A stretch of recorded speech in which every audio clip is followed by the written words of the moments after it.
ముందుగా వేదిక టీవీ ప్రేక్షకులకు స్వాగతం. వేదిక టీవీ చేపడుతున్న సర్వే ఏదైతే ఉందో ఇది కేవలం ప్రజల అభిప్రాయాలు మాత్రమే. వేదిక టీవీ అభిప్రాయం కాదు.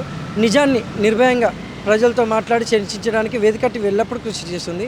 ఇందులో భాగంగా ఈరోజు నల్గొండ జిల్లాకు రావడం జరిగింది.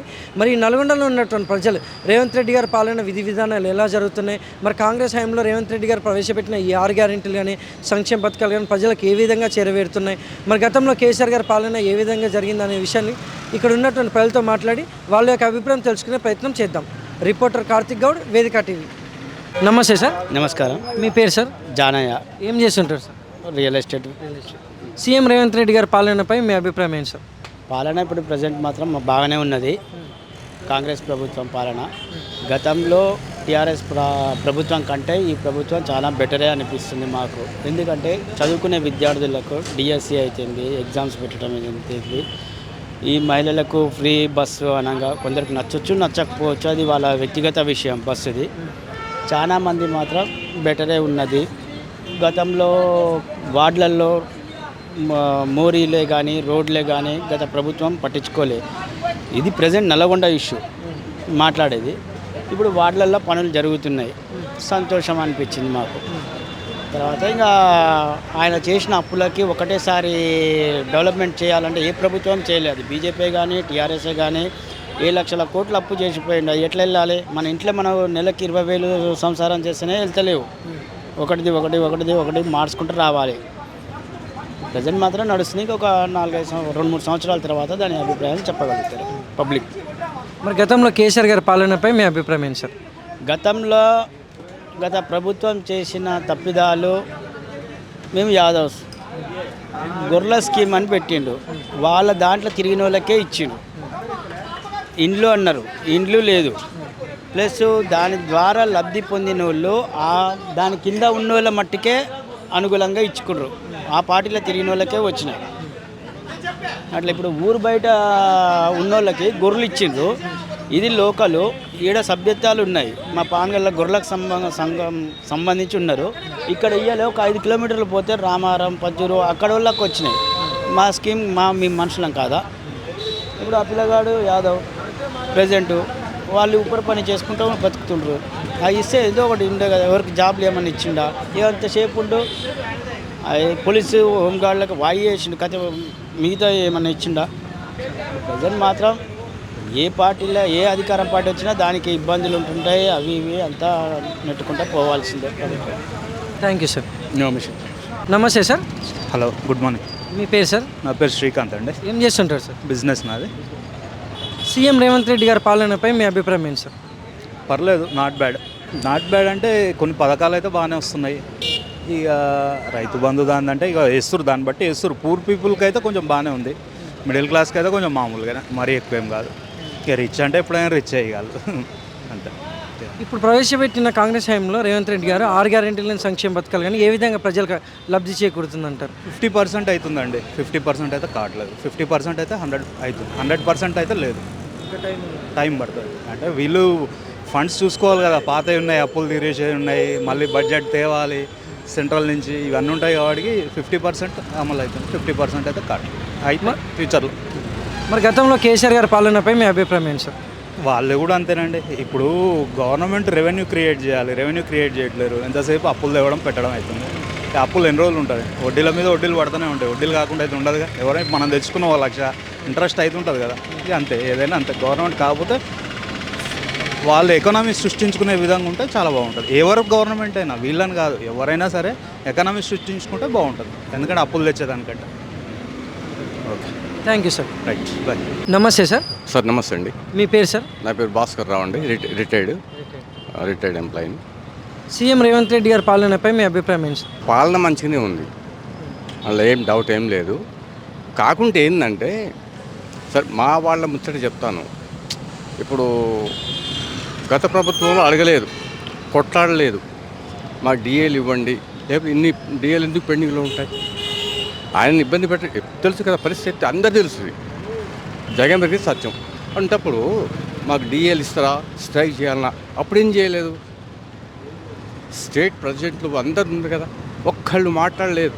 ఇప్పుడు అందరు మాట్లాడుతున్నారు. చెప్పండి. అంటే ఇప్పుడు ఎస్ ఈయన వచ్చిండు 5 సంవత్సరాలు అయిపోయింది. ఆర్థిక పరిస్థితి ఏం బాగాలేదు, అప్పుల కుప్పే కదా. ఉన్నప్పుడు ఎట్లా ఇప్పుడు ఆయన ఎక్కడ ఉద్యోగం చేయడు కదా, ఎక్కడ చేస్తాడు ఆయన కూడా అప్పు తెచ్చి పెడుతుండు.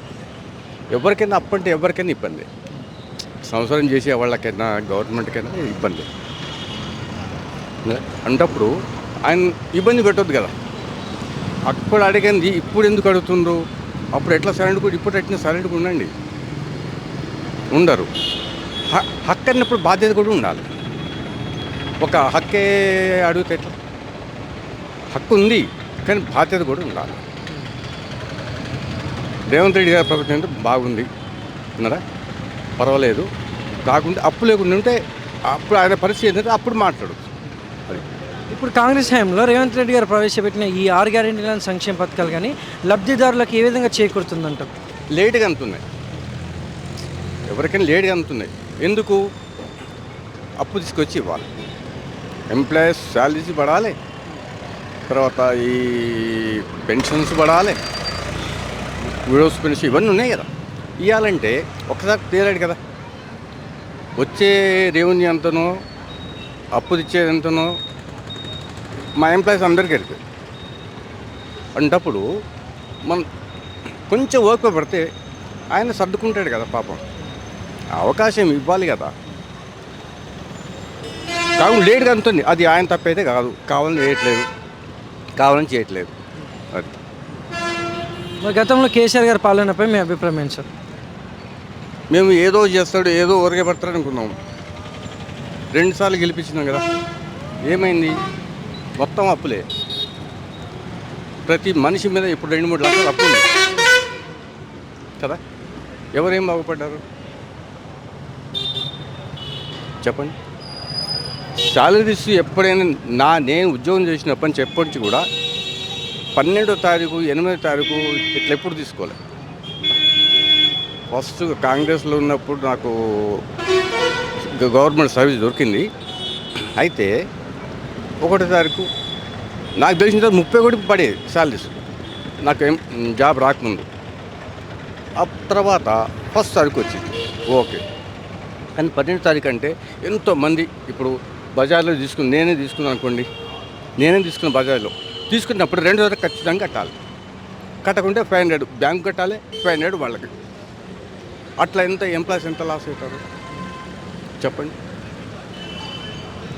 ఒక్కటేందంటే ఇప్పుడు ఎట్లా ఉందంటే నాకెందుకులే అని ఏదో సర్దుకొని పోవాల్సి వస్తుంది. అందరు అట్లే పోతే ఎట్లా? ఎవరిని ఒకళ్ళైతే ప్రశ్న అయితే వేయాలి కదా, ప్రశ్న వేస్తే కదా. అది లేదు. అయిపోయిన దాని గురించి అనుకున్నా కూడా ఉపయోగం ఏం లేదు.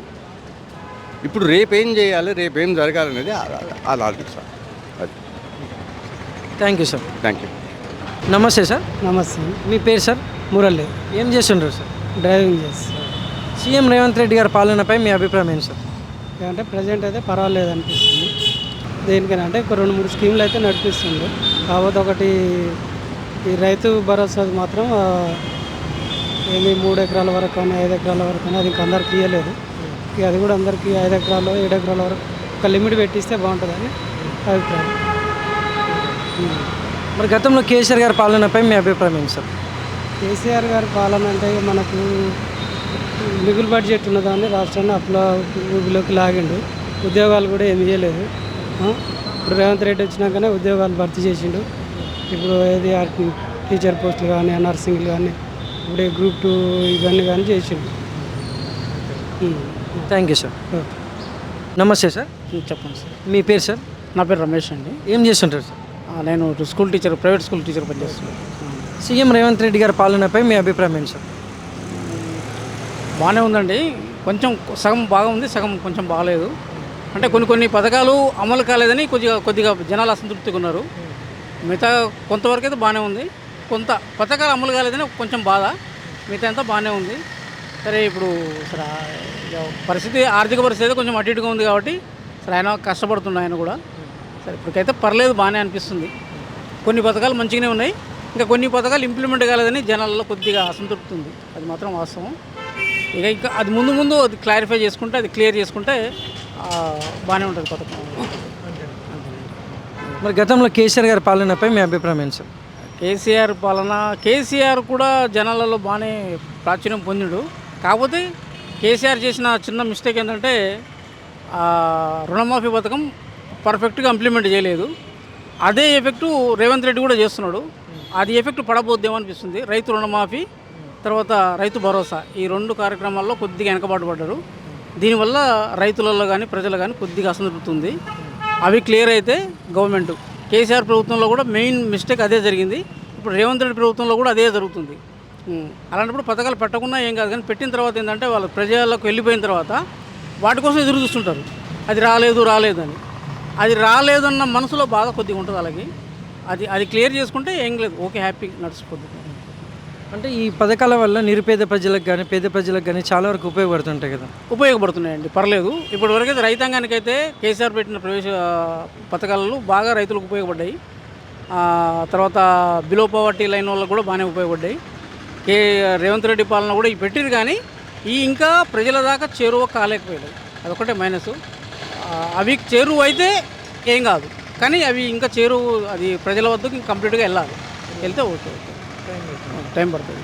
గవర్నమెంట్ కొద్దిగా మరి టైం తీసుకుంటుందో, మరి ఆర్థిక బడ్జెట్ తెలియదు మనకి. కానీ ఇంకా జనాల్లో కొద్దిగా ఇప్పుడే అసంతృప్తి మొదలవుతుంది. అది క్లియర్ చేసుకుంటే రేవంత్ రెడ్డి ప్రభుత్వానికి ప్రాబ్లం అయితే ఏం ఉండకపోవచ్చు. కానీ అదే కంటిన్యూ అయితే మాత్రం తేడా వస్తుంది. నెక్స్ట్ ప్రజలు కూడా ఏంటంటే మళ్ళీ మార్పు కోరుకుంటారు. Thank you sir.